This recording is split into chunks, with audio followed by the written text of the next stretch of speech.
are the elements in the Dic table? Well, look carefully at some. Can you see any elements?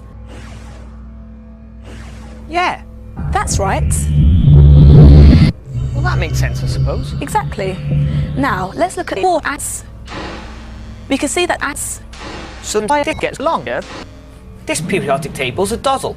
What's dozzle? I'm glad you think so. So what about the table? The elements are all arranged in order of the size of their atomic number, and mass number, and atomic number. Well, that makes no sense. So why? Let's look at group 1 in the table. The first 3 elements in group 3 are Lithium, lithium, lithium. Now, let's look at their atoms. Can you see any electrons? Yeah. Exactly. Every element has electrons. This means that elements all react with other chemicals. Group 0 do not react with any other chemicals. So is that why elements are all organised into the Dic table? Because they all react? Absolutely not. And we'll look at 4 atoms later on. Okay.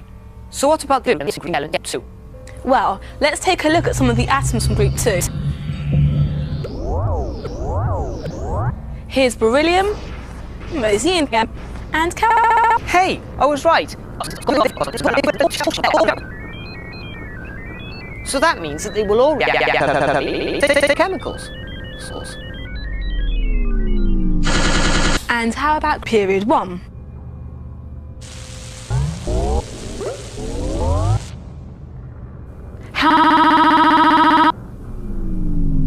Now, let's take a look at some of the atoms in period 2.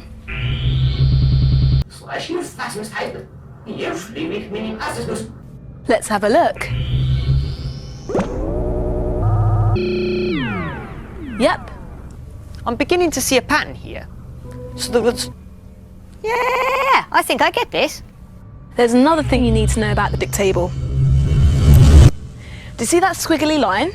No. Well, that line separates the elements which are non-metals away from the elements which are metals. The metals are on the right-hand side of the line, and the non-metals are on the left-hand side of the line. So there are metals? Yes, and you need to know that...